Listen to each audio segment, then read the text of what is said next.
You ask Tiger to solve. This deals with linear equations with one unknown. The final result is a equals -15/4. Let's solve it step by step. Isolate the a. Multiply both sides by inverse fraction 5/8.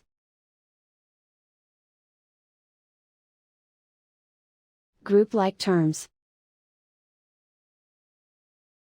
Multiply the coefficients. Simplify the fraction. Multiply the fractions.